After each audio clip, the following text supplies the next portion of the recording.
POCO F7 Ultra. Ultra kung ultra. Grabe yung specs guys. Ultra na ultra. Snapdragon 8 Elite. 3nm chipset yan. 2.2 million points at 2 benchmark. This thing is blazing fast. Merong F7 Ultra at merong F7 Pro. Wala ng F7 lang. Pero yun, binuslat na ni POCO dito yung specs. Yung battery, 5,300 mAh. The camera is a 50MP triple camera with OIS, powered by the Light Fusion 800 image sensor, 120 watts fast charging, 50 watts wireless charging, 2K 120Hz OLED display. At guys, naka UFS 4.1 na po to. Pero ito, nagdagdag din something special po dito sa POCO. For the first time ever in a POCO device, a dedicated gaming chipset was placed here called the Vision Boost D7 chipset na binaboost yung graphical visual performance ng game or content viewing experience. The most significant benefit of inserting this chipset alongside the latest flagship Snapdragon 8 Elite is that it can bring gameplay and visual effects one step further than most smartphones while being more power efficient. The design is very Naruto na may Sharingan. Guys, I'm so excited to unbox this.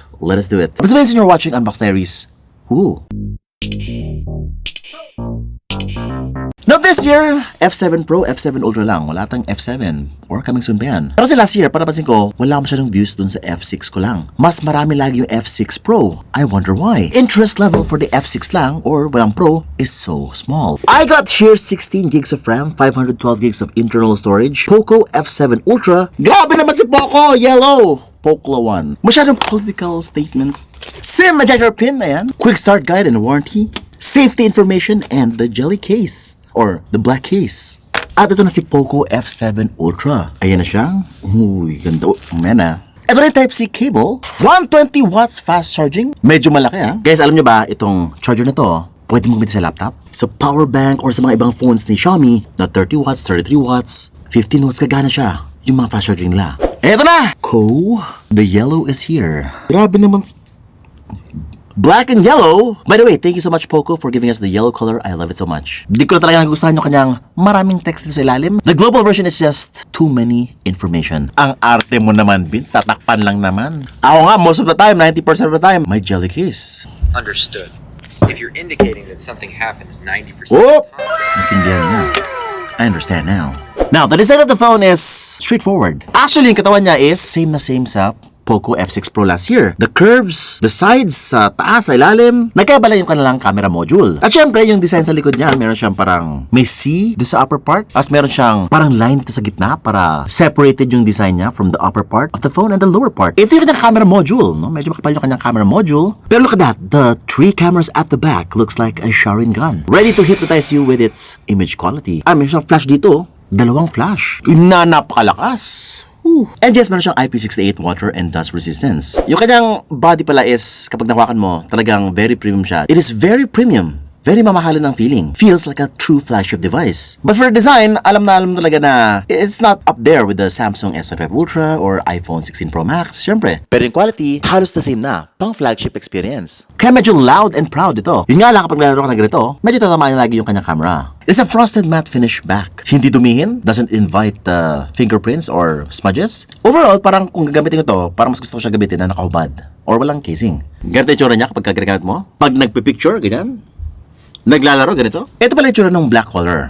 Kung ayaw mo ng loud. The back is glass. Corning Gorilla Glass 7 ay yata to. Metal body. Paano ko nalaman? May antenna bands. I like this. Hindi halata kung may scratch. It feels so sturdy, no? Alam na talaga na meron kang mamahaling phone na hawak. Even more solid with the casing. Ito yung tsura niya with the casing. Ito naman pag wala. Now, ito yung aking parang minor issue sa kanya. I think the phone is thick enough for a headphone jack. Wala po siyang headphone jack. Pero dual stereo speakers naman po siya. Pero kasi tinamon naman niya, medyo makapal yung phone. At feeling ko, kasyang-kasya talaga ang isang headphone jack. By the way, the display is magnificent. It is a 6.67-inch, 120Hz, 68 billion colors, HDR10 Plus enabled, Dolby Vision enabled, 3,200 nits of peak brightness na OLED display. 2K resolution po na to display. This is what POCO is calling the 2K 120Hz Flow AMOLED display. Which is same na same sa POCO F7 Pro. Same lang sila specs guys. Although hindi ko alam yung kanyang screen material, kung Corning Gorilla Glass 7 i din ba siya, katulad nito. But regardless, it is a very sharp display. Sobrang bright, sobrang vibrant. Colors are incredibly good.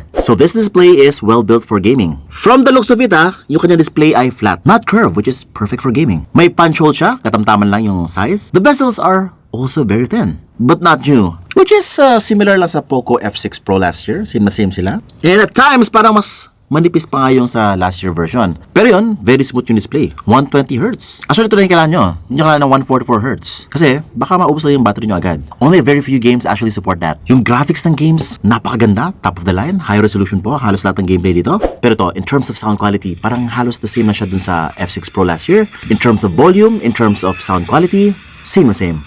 Which is not a bad thing kasi nga napakaganda na ng sounds po nito.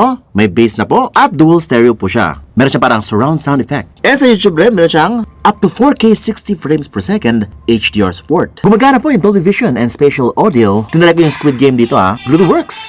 Kahit sobrang dilim, may details pa rin. Sound is quite immersive. It's great, but not OLED TV great. Pero okay na yun, syempre. That's why you need to buy an OLED TV, guys, if you wanna really watch some good Netflix. So ngayon, kamusta naman yung kanyang performance? Is it actually good? Well, with the power of the Snapdragon 8 Elite, 3 nanometers, 2.2 million points sa Tutu benchmark, it is quite incredible. Sobrang taas na nito. This is simply one of the fastest phones I've ever reviewed this year. Baka merong Snapdragon 8 Elite Ultra Ultimate, may mga ganun pa. So far, ito yung pinakabilis, 2.2. Wala akong masabi, it's sobrang bilis mag-open ng kahit anong apps, guys. Everything feels very zippy. Fast. Talagang ultra fast. Ultraman. By the way, naka HyperOS 2.0 na po ako dito. Ito yung kanyang latest firmware update. Naka Xiaomi Hyper AI na rin po siya. Powered by Gemini AI Assistant. With the circle to touch and all, kompleto po siya dito. Pero men, game muna tayo. The first things first, naka ultra na po to sa Mobile Legends. Guys, ito na naman kung sa tingin nyo, hindi na siya naglalag sa POCO F7 Pro pa lang or sa mga lumang POCO X6 Pro, of course dito hindi rin po siya naglalag. No frame drops, talagang max settings po to, 120 FPS, kayang-kaya po niya, no problem. High resolution gameplay, of course. And yes, that graphics is just really amplified, really sharp and bright AMOLED display. At kung ako lang ka pa, meron pa siyang Game Turbo Mode. The Game Turbo Mode is pretty basic. It's not a special gaming mode na nakakita mo sa mga ibang more mature gaming brands like the ROG Phone or Red Magic. So meron kang CPU information, GPU information, may mga selection for high frame rate mode, performance mode, pwede may boost yung CPU and GPU, at ayun na nga, they also get their own thumbnails in the screen. But that's pretty much it. Sobrang basic lang niya. Also, if you swipe left, lalabas pa yung mga ibang modes dito like gaming mode, screenshot, record, may shortcut din sa mga ibang app. And of course, yung kanyang CPU and GPU performance din, makita mo ng real time. Now, kung ML lang naman ang lalaroin mo, wala na akong problema dito. This is just too fast. Sagad na po to. Wala problema dito sa ML. It's very smooth and high touch response na rin siya. Now, the touch sampling rate is only 250Hz by default. But you can actually increase that dito sa game mode. You swipe left, put sa performance settings. Pwede mo gawing high sensitivity. And just like that, 500Hz na po yung kanyang touch sampling rate. And you can even boost the graphics, enhance visuals. Pwedeng game HDR, bright and saturated, pero mas maganda yung game HDR. It makes it brighter, more colorful, and much sharper. Now sa Call of Duty naman, syempre guys, ang bilis nito. Max settings na po lahat, max graphics, and up to ultra refresh rate or ultra frame rates. 120 FPS po yan at pwede mo siyang enable yung settings sa baba. Meron 90, meron 120. Na ito if you enable 120, expect na mas mabilis maubos yung battery nyo. And in terms of yung kanyang performance, guys, this is a smooth sailing experience. Plus more, no? Kasi nga, it's a very highly sensitive display, so dahil pwede ka mabilis yung reaction mo during gameplay. Kung fast hands ka, makakasabay yung cellphone sa inyo.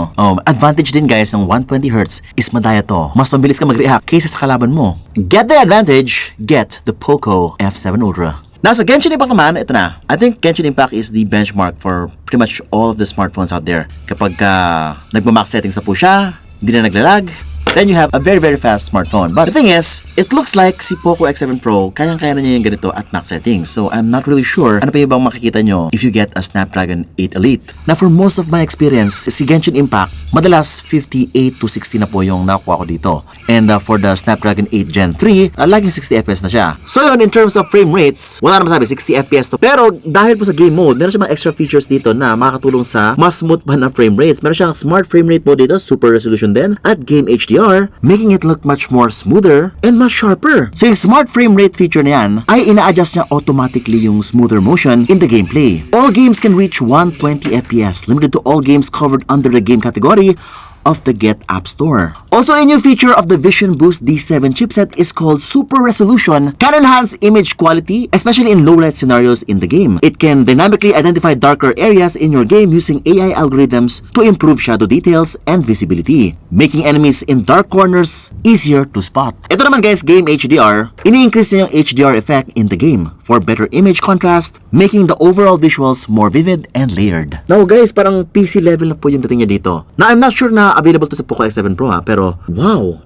this looks so different. Ang tindi ng kanyang effect ha, kapag itong may game mode na to. Siguro ang kulang lang dito is yung 120 FPS mode. Kasi sa iPhone guys, or sa iPad Pro, meron pa silang 120 FPS mode. So I really think that it can go higher than this. But also, napansin ko rin, there are some extreme cases, no? Kapag sobrang dami talaga nangyayari sa screen, sobrang daming enemies, boss fight, animation, I think mas stable pa to kaysa kay POCO X7 Pro, and even si POCO F7 Pro. And it looks like after playing some minutes, hindi siya ganun umiinit masyado. In fact, even the POCO X7 Pro, yung kanya mid-range brother, hindi talaga siya umiinit masyado, which is saying a lot. Kasi nga, heat is the real problem. Sometimes, nagdidim yung display mo, nagpa-power down siya, hindi ka makalaro. So, ano pa yung mabilis mong processor kung laging ganon? This one, you can really play for very long periods of time. Wow, kudos to POCO for giving this kind of performance and optimization for the games here on this phone. Okay, so ngayon, camera naman. In terms of camera, okay ba siya? Mas maganda ba siya kaysa kay Xiaomi 14T, kina Vivo V50? First impressions of the 50 megapixel main sensor, it's pretty okay. I would say the colors are just sakto lang. Sharpness is also there, and mataas din yung contrast niya. Kaya lang di siya ganun ka-accurate guys sa kanyang color. Medyo saturated lang for my taste, pero overall, malapit na siya for what you're getting here. It just gets the job done. Yun na naman. It's not gonna blow you away. Pero meron man siyang ultra-wide angle lens dito, 0.6, and it can go up to 5x optical zoom. Kasi meron siyang telephoto lens na 50 megapixel din. And guys, yung mga portrait shots na ito, if you really know what you're doing, angle, lighting, you can really get away with the really beautiful photos with this phone. Also the 0.6x, that's really good for versatility. So di mo na kailangan mag-step back. All you do is 0.6x para group photo. Kuha mo halos lahat. Sa video naman, 8K up to 24 frames per second ang kaya po niya. Which is, well, yun yung kaya ng processor niya. Snapdragon 8 Elite. Which is okay naman. Medyo low frame rate talaga yung dating for me. Kaya matalas ginagawa ko dito is 4K 60 frames per second. It's actually its main strength, 4K 60 frames per second. Kaya lang hindi kagana yung kanyang EIS or yung Shoot Steady mode or Shoot Steady Pro. It's only 1080p at 30 frames per second. Mas maganda sana kung up to 60 FPS. Kasi sayang yung frame rate nito. Not able to do slow motion. With EIS, yun na naman. Ay, pero selfie guys, mag-i-enjoy ka dito. Oh my god, it's white balancing and yung itsura nyo dito, it's not gonna be super enhanced. I mean, hindi ka magmumukhang super lit yung mukha mo or super edited. Kung ano ka lang, may extra ligo ka lang. Ayun. Also, may 0.8x na rin.